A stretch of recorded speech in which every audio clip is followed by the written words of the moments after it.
কল্পনা করো তুমি এমন একজন মানুষ যার একটা কথায় হাজার হাজার প্রোডাক্ট বিক্রি হয়ে যায়, কিন্তু রাতে চোখে এক ফোঁটাও ঘুম আসে না। এটাই হলো নায়িকা ইয়োজিন, যে কিনা একজন কোরিয়ার সবচেয়ে সফল এবং ফেমাস হোম শপিং হোস্টদের একজন, যে বাইরে থেকে যতটা না কনফিডেন্ট, ভেতর থেকে ততটাই ভাঙাচোরা, কারণ একটা পুরনো ভুলের বোঝা তাকে রাতের পর রাত জাগিয়ে রাখে। আর অন্যদিকে আছে আমাদের নায়ক ম্যাথিউ, যে একজন প্রত্যন্ত গ্রামের কৃষক, যে ট্র্যাক্টর চালায়, দুর্লভ মাশরুম চাষ করে এবং পুরো গ্রামবাসীর সব সমস্যার সমাধান সে একাই করে দেয়। কিন্তু তার হাসি খুশি মুখের আড়ালেও লুকিয়ে আছে এক গভীর কষ্ট, যেটা সে কাউকে বুঝতে দেয় না। তো শহরের ব্যস্ততম জীবন আর গ্রামের নিরিবিলি সৌন্দর্য, এই দুই সম্পূর্ণ বিপরীত জগতের দুইজন মানুষ যখন হঠাৎ একে অপরের জীবনে জড়িয়ে পড়ে, তখনই শুরু হয় এক অদ্ভুত সুন্দর নিজেদের খুঁজে পাওয়ার যাত্রা, যেখানে ঝগড়া, খুনসুটি আর একে অপরকে সহ্য না করতে পারার মধ্য দিয়েই শুরু হয় আস্তে আস্তে দুজনের প্রতি ভালোবাসা। তো তারপর কি হয় চলো দেখি। হ্যাঁ, বলছিলাম 2026-এর latest K drama sold out one you. তো চলো আজেরা পেশাল না মেরে শুরু করা যাক। তো এপিসোডের শুরুতে একটি কোম্পানির সেট দেখানো হয়, যেখানে কিছু মানুষ একটি প্রোডাক্ট প্রমোট করতে যাচ্ছিল, সেটা হলো গ্লাভস। আর এর জন্য আমাদের হোস্ট, যার নাম ইয়োজিন, তার জন্য সবাই অপেক্ষা করছিল, কিন্তু সময় হয়ে গেলেও সে আসছিল না। তো সিয়ংমি, এখানকার পিডি, সে খুব রাগান্বিত হয়ে গিহংকে বলে স্ট্যান্ড বাইতে যাওয়ার জন্য। গিহং তাই করে। পরে কোম্পানির দুইজন মিলে প্রোডাক্টটি প্রমোট করার চেষ্টা করে। এরপর তাদের প্রথমে ডেমো দেওয়া হয়, কিন্তু তারা তেমন বিশেষ কিছু করতে পারে না। ঠিক তখনই সিয়ংমির কাছে একটা কল আসে, যেটা আমাদের নায়িকা ইয়োজিনের ছিল। তখন আমরা জানতে পারি যে ইয়োজিন আগে থেকেই প্রোডাক্ট প্রমোট করা শুরু করে দিয়েছে। সে লিফটের পাশে একটি উঁচু বিল্ডিং এ দাঁড়িয়ে গ্লাভস ব্যবহার করে দেখায় যে গ্লাভসে আঙ্গুলে কি কি সুবিধা পাওয়া যায়, এবং সে গ্লাভসের প্রতিটি ফিচারের কথা বলে। এছাড়া সে দেখায় সাধারণ গ্লাভস আর তাদের গ্লাভসের ভিতরে পার্থক্য কি। সাধারণ গ্লাভসে গ্লাস পরিষ্কার হয় না, যেটা একটা প্রবলেম, কিন্তু তাদের গ্লাভস পরে যখন গ্লাস পরিষ্কার করা হয় তখন দেখা যায় গ্লাস অনেক বেশি পরিষ্কার হয় এবং ঝকঝকে হয়ে যায়।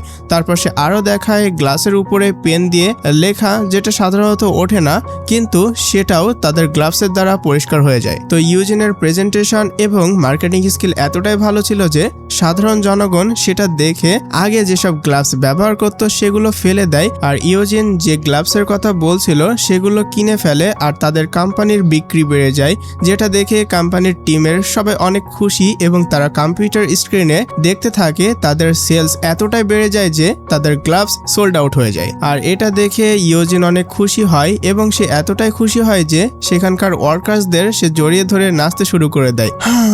যদি এখানকার ওয়ার্কার্স হইতে পারতাম তাও জীবনে আর কোনো আফসোস থাকতো না। তো যাই হোক, এরপর সিন কাট হয়, আমাদের দেখানো হয় ড্রামার হিরো ম্যাথিউকে, যে তার গ্রামের রাস্তায় দৌড়াচ্ছিল। তখন কয়েকজন ম্যাথিউকে দেখে ডেকে তাকে থামিয়ে দেয় আর বলে, তুমি এই কুকুরটাকে সাথে নিয়ে যেও না। কিন্তু ম্যাথিউ বলে সে নিজে থেকেই সাথে আসে। এরপর আমরা ম্যাথিউর গ্রামবাসীদের প্রতি ভালোবাসার কয়েকটা উদাহরণ দেখি। সে টিভির অ্যান্টেনা ঠিক করে দেয়, কারণ এমনটা করতে গ্রামবাসীরা তাকে বলেছিল। তারপর ঠিক করে ম্যাথিউ যখন চলে যাচ্ছিল, ঠিক তখনই গ্রামবাসীরা তাকে ডেকে আবার থামিয়ে বলে ম্যাথিউ। তারপর আমরা দেখি তার নিজের ট্র্যাক্টরে তাদেরকে কোথাও পৌঁছে দিচ্ছিল। তারপর আমরা আরো দেখি গরুর বাছুর ডেলিভারি করা, বাড়ির মৌমাছি চাক ভেঙে দেওয়া, তাদের রান্নার কাজে সাহায্য করা এবং বৃষ্টির দিনে তাদের সাহায্য করা, এছাড়া আরো অনেক সাহায্য করে। এসব থেকে স্পষ্ট হয়ে যায় ম্যাথিউ তার গ্রামবাসীদের অনেক বেশি ভালোবাসে এবং তাদের কথা মেনেও চলে, আর ম্যাথিউ তাদের যত্নও নেয়। তো পরের দৃশ্যে ইয়োজিনকে দেখি যে একটা রেস্টুরেন্টে আসে। প্রথমে সে কিছু মানুষকে বিরক্তর ভঙ্গিতে দেখে, তারপর সে ভিতরে ঢুকে তার নিজের বয়ফ্রেন্ডের সাথে কথা বলতে থাকে, যার নাম উইশিও। তো ইয়োজিন বলে সরি আমার দেরি হয়ে গেছে। উইশিও বলে কোনো ব্যাপার না। তারপর দুইটা সিনেমার টিকিট দেখায়, বলে চলো সিনেমা দেখতে যাই। কিন্তু সে যখন সিনেমার টিকিটের তারিখ এবং সময় দেখায় তখন ইয়োজিন বলে সে যেতে পারবে না, তার একটা মিটিং আছে। তখন উইশিও তাদের সম্পর্ক নিয়ে কথা বলতে শুরু করে, কিন্তু ইয়োজিন তখন মেনু দেখছিল। তখন সে একটা ছুরি দেখে এবং নকশা লক্ষ্য করে এবং নিজে নিজেই বলে ওঠে এটা হতে পারে আমাদের পরের প্রোডাক্ট। আর এদিকে উইশিওক যা বলছিল সেদিকে তার খেয়ালই নেই। ঠিক তখনই উইশিওক বলে চলো আমরা ব্রেকআপ করে নিই। ইয়োজিন তার দিকে তাকিয়ে বলে এটা তুমি কি বলছো, দাঁড়াও আমি মিটিং ক্যান্সেল করে দিচ্ছি, আমরা সিনেমা দেখতে যাব। কিন্তু উইশিওক বলে থাক আমি এসব কিছু চাই না, আর শোনো আমি প্রতিদিন 300-এরও বেশি রোগী দেখি, রাখি, তবুও তোমার জন্য সময় বের করি, কারণ আমি একজন মানুষের মতো বাঁচতে চাই, তোমার সাথে থাকতে চাই, জীবনটা উপভোগ করতে চাই। কিন্তু তুমি এই কথাটাই বোঝোই না, তোমার কাছে শুধু তোমার কাজটাই জরুরি, তাই ভালো হয় তুমি নিজের কাজটাকেই বিয়ে করে নাও। এ বলে সে চলে যায়। ইয়োজিন রিসেপশনের কাছে আসে, কিন্তু লোকটা বলে টাকা আগেই দেওয়া হয়ে গেছে। ইয়োজিন বলে আমি টাকার কথা বলছি না, ছুরিটা দেখিয়ে বলে এটা তোমরা কোথা থেকে কিনেছো। তো সিন শিফট হয়, ইয়োজিন তার কোম্পানিতে আসে, সামনে গিহংকে দেখতে পায়। গিহং কিছু বলতে যাচ্ছিল, কিন্তু তার আগে ইয়োজিন ছুরিটা বের করে আর গিহং ভয় পেয়ে যায়। তো ইয়োজিন বলে ছুরিটা কেমন, তারপর ছুরিটার বৈশিষ্ট্য নিয়ে কথা বলতে থাকে, বলে এটাই হবে আমাদের পরের প্রোডাক্ট। আর গিহংও ছুরিটা ভালো করে লক্ষ্য করে এবং দেখে বলে ঠিক আছে, আমরা তাই করব। তারপর ইয়োজিন ভিতরে আসে এবং সামনে একটা পোস্টার দেখতে পাই যাতে লেখা 2024 সালের সেরা বিক্রেতা, আর সেখানে ইউনজি এর নাম ছিল, যে ইয়োজিনের কম্পিটিটর। তখন ইউনজি তার কাছে এসে বলে শুনলাম তুমি এবার একটা কাণ্ড ঘটিয়েছো, কিভাবে নাকি বিল্ডিং এ উঠে প্রোডাক্ট প্রমোট করেছো। তো ইয়োজিন বলে যাই হোক না কেন, আমরা সব গ্লাভস বিক্রি করে সোল্ড আউট করে দিয়েছিলাম, তাছাড়া আমাদের সেলসও বেড়ে গিয়েছে। তখন ইউনজিও নিজের সেলস এর ফলাফল শোনাতে শুরু করে, মানে নিজের প্রশংসা করে আর কি। তখন ইয়োজিন বলে আমি কসমেটিক প্রোডাক্ট প্রমোট করি না, তাই এটা তোমার জন্যই ভালো, না হলে তুমি প্রথম স্থানে আসতেই পারতে না। আর এই কথা শুনে ইউনজি তো রেগে যায়, কিন্তু ঠিক তখনই সিয়ংমি সেখানে এসে ইয়োজিনের জড়িয়ে ধরে আর ইউনজিকে বলে এইভাবে মার্কেটিং করার পরিকল্পনা আমাদের আগে থেকেই ছিল।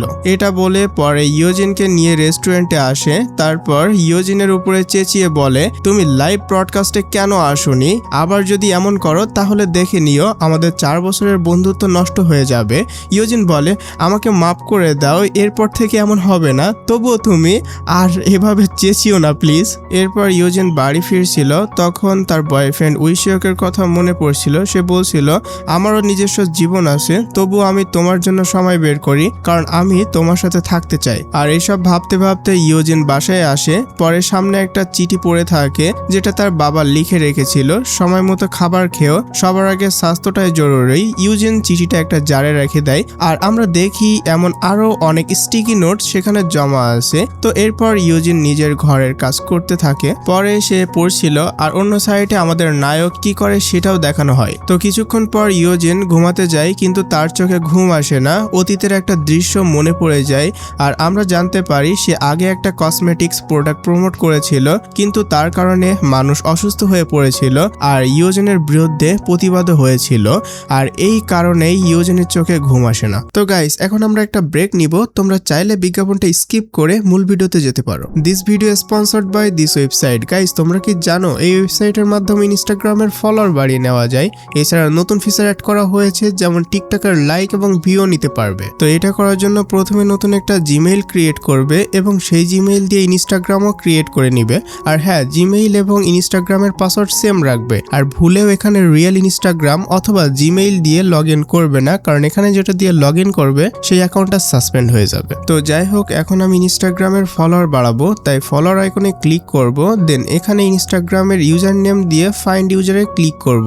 এখানে রিয়েল ইনস্টাগ্রামের ইউজার নেম দিলে সমস্যা নাই। দেন এখানে মন মতো ফলোয়ার টাইপ করে স্টার্টে ক্লিক করব। দেখো এখানে ফলোয়ার আসা শুরু হয়েছে। তো বিজ্ঞাপন শেষ, চলো আবার ভিডিওতে ব্যাক করি। তো কিছুক্ষণ পর ইয়োজিন ঘুমাতে যায়, কিন্তু তার চোখে ঘুম আসে না, অতীতের একটা দৃশ্য মনে পড়ে যায়।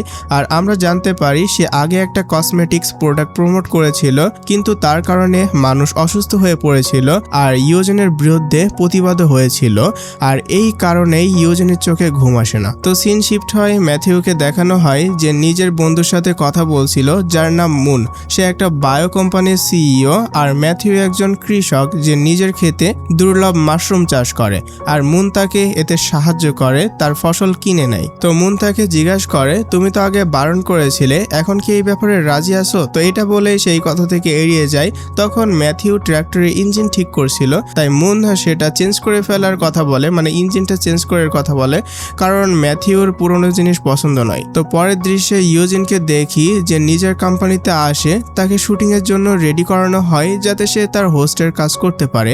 আর বাহিরে আমরা গিহংকে দেখি যে স্মোকিং এরিয়াতে দাঁড়িয়ে ছিল। তখন সিয়ংমি এসে বলে, তুমি এখানে কি করছো, তুমিও কি সিগারেট খাও নাকি? তখন গিহং তা স্বীকার করে। পরে একটা শিডিউল নোটিশ দেখায়, আর এটা থেকে সিয়ংমি জানতে পারে ইয়োজিনের যে শিডিউল ছিল সেটা বদলে দেওয়া হয়েছে, অর্থাৎ সাপ্তাহিক ব্রডকাস্টের শিডিউল পাল্টে গেছে। আর অন্যদিকে ইয়োজিনের কাছে ইউনজি এসে বলে, তুমি এখানে কি করছো, তুমি কি নোটিশটা দেখোনি? তোমার শিডিউল বদলে দেওয়া হয়েছে, আজ আমরা এখানে বিউটি সং এর শিডিউল বদলে নিয়েছি। আর এটা শুনে ইয়োজিন তখন সিয়ংমি আর গিহংকে কল করে, কিন্তু তারা কল উঠায় না। তখন গিহং বলে, আমার মনে হয় কলটা তোলা উচিত, না হলে ও ডিরেক্টরের কাছে চলে যাবে। সিয়ংমি বলে, সত্যি কি এমন হতে পারে? দুজন একে অপরের দিকে তাকায়, তারপর তারা সেখান থেকে চলে যায়। তো আমরা ইয়োজিনকে দেখি যে কোনো কথা না বলেই সরাসরি ডিরেক্টরের কাছে চলে যায়, যার নাম হায়ংই। সে এখানকার হোম শপিং কোম্পানির হিটের ডিরেক্টর, আর সবাই এর আন্ডারেই কাজ করছে। তো ইয়োজিন বলে, আমার শিডিউল পরিবর্তন করা হয়েছে, আপনি আমাকে এই বিষয়ে জানাননি কেন? তখন হায়ংই একটি লিস্ট দেখায় যেখানে একটি সিটি শপিং কোম্পানির কথা বলা হয় এবং বলে, যদি আমরা কিছু না করি তাহলে ওরা আমাদেরকে ছাড়িয়ে যাবে আর ওদের সেলসে আমরা পিছিয়ে পড়ব। তাই আমি বিউটি সং কোম্পানির সিইওর এর সাথে আমাদের মার্জ করেছি যাতে আমাদের সেলস বাড়ানো যায়। ইয়োজিন বলে, আমি কসমেটিক প্রোডাক্ট প্রমোট করি না, আর আমার যে কন্ট্যাক্ট আছে তাতে স্পষ্ট লেখা আছে যে আপনি এই বিষয়ে সম্মত হয়েছিলেন। তখনই হায়ংই মানে ডিরেক্টর একটি ব্র্যান্ড দেখায় যার নাম এতোয়াল, আর বলে এটা পাওয়ার জন্য কোম্পানিগুলো এত মরিয়া। তখন ইয়োজিন বলে, আমি অন্য একটা ভালো প্রোডাক্ট এনে দিতে পারি, কিন্তু হায়ংই বলে, তুমি তা করতে পারবে না, কারণ এতোয়াল হলো ফার্মেসি একটি ব্র্যান্ড, তোমাকে এতোয়ালের সাথে কন্ট্যাক্ট করতে হবে, তাদের বোর্ডে আনতে হবে। যদি তুমি এটা করতে পারো তাহলে তোমার শিডিউল আবার ফিরে পাবে আর আগের মতনই তুমি সিরিয়াল পাবে, কিন্তু অবশ্যই তোমার হাতে তাদের কন্ট্যাক্ট থাকতে হবে। তো এইসব শুনে এরপর সে চলে যায়। বাইরে সিয়ংমি আর গিহং তার জন্য অপেক্ষা করছিল। জিজ্ঞাসা করে, ও কি বললো, মানে ডিরেক্টরের কথা বলতেছে আর কি। তো ইয়োজিন বলে, আমাদের এতোয়ালের সাথে কন্ট্যাক্ট করতে হবে। তো গিহং বলে, ওহ তাহলে এই জন্যই এত নাটক। তো ডিরেক্টরকে বলে, নাটক কম করো প্রিয়, সবই আমরা বুঝি, তুমি যে এত ঘুরে পিছনে না বলে সরাসরি আমাদেরকে বলতে পারতে, তাহলেই তো হতো। তো তারপর গিহং বলে, আমি জানতে পেরেছি এটা হচ্ছে একটা ফার্মেসি কোম্পানি। তো পরের দৃশ্যে আমাদের দেখানো হয় এতোয়ালের এক্সিকিউটিভ ডিরেক্টরের সাথে, যার নাম এরিক সিও, যে নিজের ব্যবসার জন্য ফ্রান্স থেকে কোরিয়ায় এসেছে, আর সাথে তার সেক্রেটারিও আছে যে তাকে মিটিং এ যেতে বলছিল, এবং তাদের মধ্যে আরো অনেক কথা হয়। তো সিন কাট হয়। পরের দৃশ্যে দেখি এরিকের মিটিং হয় মুয়ানের সাথে, যার এরিকের আগে থেকেই একজনের সাথে একটি র ম্যাটেরিয়াল সাপ্লায়ারের সাথে ভালো সম্পর্ক ছিল। তাই মুয়ান বলে, আমাকে ক্ষমা করবেন, আমি আপনার সাথে কাজ করতে চাই, কিন্তু আমরা কন্ট্যাক্ট রিনিউ করতে পারবো না। তো মিটিং শেষ হয়, এরিক বাইরে এসে তার সেক্রেটারির সাথে কথা বলে আর বলে, আমার মনে হচ্ছিল মুয়ান কারোর হয়ে আমাদের সাথে কথা বলতে এসেছিল, তাই তোমাকে এটা খোঁজ নিয়ে দেখতে হবে। অন্যদিকে ইয়োজিনকে দেখি যে সিয়ংমি আর গিহনের সাথে ছিল, তারা মিয়ং হওয়ার শো দেখছিল, কিন্তু সিয়ংমি সেটা বন্ধ করে দেয় যাতে ইয়োজিনের খারাপ না লাগে। ইয়োজিন তাদের বলে, আমি একটু একা থাকতে চাই, তাই তারা দুইজনই চলে যায়। আর তারা চলে যাওয়ার পর ইয়োজিন আবার শো চালু করে আর মিয়ংহোয়াকে দেখতে থাকে আর নিজের অতীতের দৃশ্য মনে করতে শুরু করে। আর দেখে বোঝা যায় ইয়োজিন আগে মিয়ংহোয়ার সাথে কাজ করেছিল, একটি কসমেটিক প্রোডাক্ট প্রমোট করেছিল, কিন্তু সেই প্রোডাক্টটা ফেক প্রমাণিত হয়েছিল আর মানুষজন অসুস্থ হয়ে পড়েছিল। পরে ইয়োজিনের বিরুদ্ধে সাধারণ জনগণ প্রতিবাদ করেছিল। তো এরপর ইয়োজিন নিজের বাড়ি ফিরে আসে। তো এখানে আমাদেরকে বেশ কয়েকটা সিন দেখানো হয়। ইয়োজিন কাজ করে, বাড়ি ফেরে, আর এইভাবেই চলতে থাকে। প্রতিবার ইয়োজিন নিজের ওষুধ খেতে থাকে, কিন্তু তার ঘুমের সমস্যা হয়। তার ডাক্তার তাকে বলছিল বারবার ওষুধ খাওয়া উচিত না, দিনে অতিরিক্ত ওষুধ খেও না, যদি তুমি এটা না মানো তাহলে তোমার লক্ষণগুলো তাড়াতাড়ি প্রকাশ পেতে শুরু করবে। তখন দেখানো হয় কোম্পানিতে একটা শো হয়, কিন্তু ইয়োজিন সময় মতো পৌঁছায় না। সিয়ংমি তাকে কল করার চেষ্টা করে, কিন্তু ইয়োজিন কল রিসিভ করে না। কিছুক্ষণ পর ইয়োজিন আসে। সিয়ংমি বলে, তুমি কি অসুস্থ? ইয়োজিন বলে, আমি ঠিক আছি। এরপর সে শো করতে শুরু করে। অন্যদিকে ম্যাথিউকে দেখানো হয় যে স্কুলের সামনে দাঁড়িয়ে ছিল, এবং কিছুক্ষণ পর একটা বাচ্চা আসে এবং ম্যাথিউ বলে ডাকে। তারপর বাচ্চাটা ম্যাথিউর কাছে তার স্কুল ব্যাগটা দেয়। আর অন্যদিকে ইয়োজিনকে দেখি যে রেস্ট করছিল, সিয়ংমি তার কাছে আসে আর তাকে পান করার জন্য কিছু একটা দেয়। ইয়োজিন সেটা পান করে আর বলে এটা তো অনেক টক। তখন সিয়ংমি বলে আমি জানি, আর আমি এটাও জানি তোমার সাথে কি চলছে। তুমি কাজ নিয়ে কি মানসিক চাপে আসো, আর তুমি রুমেটিং করছিলে, আমি তোমাকে দেখে ফেলেছিলাম, তাই তোমার কসমেটিক প্রোডাক্ট প্রমোট করার দরকার নেই। তখন ইয়োজিন বলে আমাকে এটা করতেই হবে, যদি আমি এটা না করি তাহলে, এটা বলেই সে থেমে যায়।